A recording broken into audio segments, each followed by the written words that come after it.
Honestly, for fat loss, cardio is vastly overrated. If you enjoy it, most definitely do it. But A, if you're trying to achieve body recomposition, you can't out-exercise your diet. And B, cardio can make it harder to build and retain lean muscle, which can already be a struggle if you're in a deficit. However, if you are going to include cardio in your training routine for overall optimal health, and because you enjoy it, I want to share some key mistakes most people often make when it comes to cardio and fat loss and how to avoid them. But before I dive into these common mistakes, I do just want to point out a common problem I see when it comes to our view of our training in general and fat loss. Too often we view our workouts simply as a way to burn more calories. It's why we think doing more cardio is better. We see those calories adding up faster during our training sessions. And while yes, training can help us burn more calories to create that deficit to lose fat, focusing solely on our training as a way to create that deficit is short-term thinking that often backfires. It's why we actually often struggle to get the results we want. Because if you're constantly trying to only create the deficit through your training, you're ultimately going to burn out because you'll have to keep trying to do more. Our body adjusts and adapts and becomes more efficient. So unless you're constantly finding ways to train longer or do more in your cardio, you'll end up burning fewer calories over time. Not to mention, you're most likely not going to see the optimal body recomposition results between metabolic adaptations and a lack of attention to building muscle in your training. You'll especially struggle to see results if you're focused on doing more in your training sessions while eating less.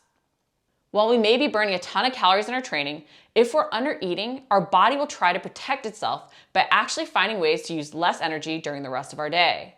You'll actually create metabolic adaptations that will backfire long term, and it will be why you quickly regain any weight loss if you don't keep up with your insane training schedule or continually lower your calorie intake. This is why our workouts need to have a focus beyond purely being a way to burn more calories. Now, what are 3 cardio mistakes and how can you avoid them? Mistake number 1, putting cardio before strength.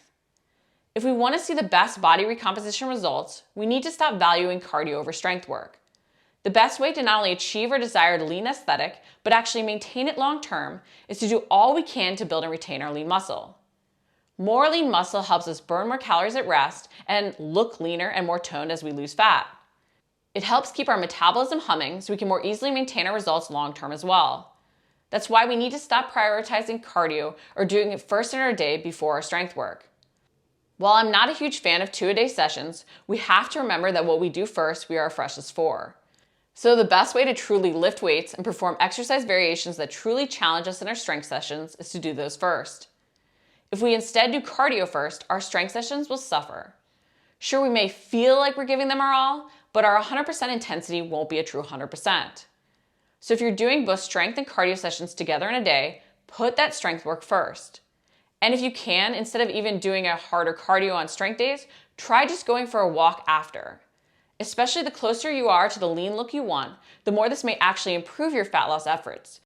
If you do plan in a harder cardio session, try to save your cardio for a separate day, even a day you have a rest day after before your next lift.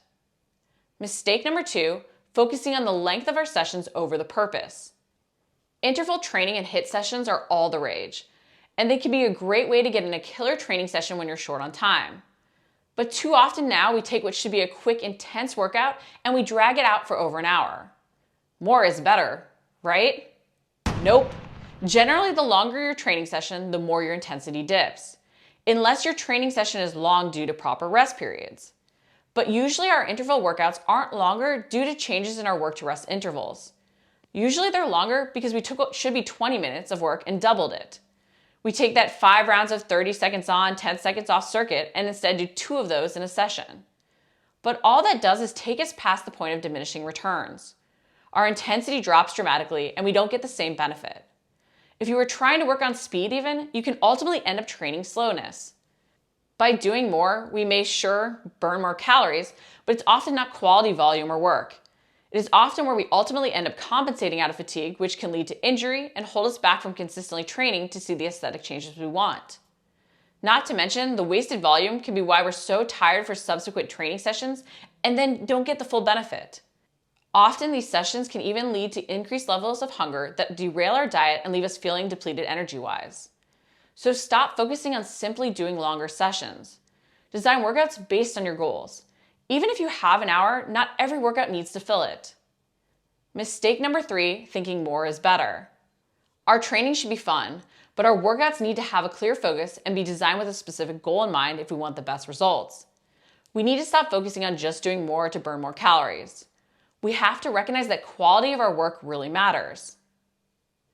So while you may increase the length of your runs or rides to train for a race, simply doing more for the sake of doing more may make you feel more in control, but it won't lead to better results faster. And often it can backfire. That steady state cardio can be catabolic to muscle tissue and fight against your fat loss goals. It can especially hold you back if you're pushing that deficit while also trying to do more in your training. Not only can this negatively impact energy levels, but it can create metabolic adaptations that actually hinder us from continuing to lose fat. This overtraining while underfueling can also lead to hormonal imbalances that ultimately lead to us regaining the fat and more. Everything we include in our training needs to have a purpose and be focused on our ultimate goal. More is not better, as much as doing more can make us feel more in control. As hard as it can be, ultimately results come from trusting the process. If you like the video, make sure to like it, comment below if you have any questions, and subscribe. We're posting new videos each week.